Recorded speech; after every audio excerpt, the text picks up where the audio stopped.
Ag retailers are voicing support for seasonal CDL reform. New legislation will modernize regulations for farm country by allowing drivers to renew online. Richard Gupton with the Ag Retailers Association joins us now with an update. Thank you for joining us, Richard. Let's start with some background on the impact of maintaining an exclusive workforce of full-time commercial drivers, especially with the seasonal nature of ag production. Yeah, our industry is like others have struggled to find qualified drivers to move product in a timely way.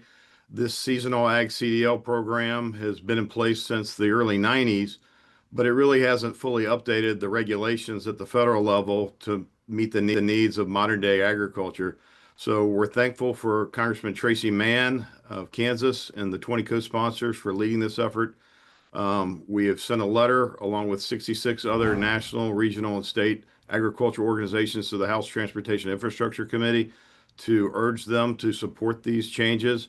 And one of the basic things we saw during COVID is the shutdown of the Department of Motor Vehicles, for example. You couldn't get your CDLs renewed. This legislation will allow for online renewals, which seems like with today's technology, pretty simple thing to do, but it's not allowed under current regulations. And so Congressman Mann's legislation for one of the provisions would do that and make it more efficient on renewing your seasonal CDL. Anything else the legislation aims to do? Yeah, obviously the technology for their agricultural equipment, the trailers have gotten heavier over time due to safer technology with braking, lighting, and the like. And what's happened is they've gone over the weight limit and become the Class A CDL. This program only allows for Class B drivers.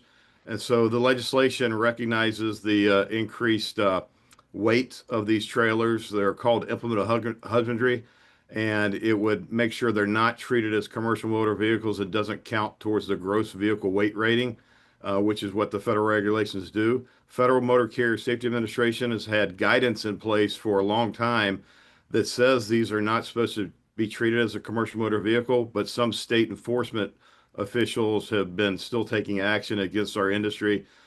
This would formalize and codify what's been longstanding policy at the federal level. We've urged them to take steps to do that, and we're appreciative of Congressman Mann's legislation that would codify that and make it for a more durable program. How do you see this benefiting the drivers, retailers, and the farm operations?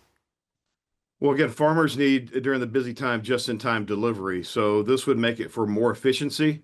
You're able to, the program allows for up to 3,000 gallons, for example, of liquid fertilizer.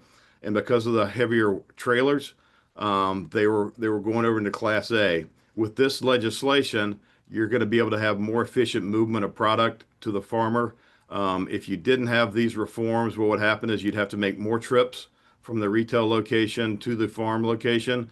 Or have the farmer pick it up themselves. So we don't think those are efficient ways to do it. This will help keep down the costs, have more efficient movement of products, and make sure the farmer gets the product they need at the time they need it during the busy times of the year. All right. Well, keep us updated on that piece of legislation. That's Richard Gupton with the Agricultural Retailers Association. Good to have you with us.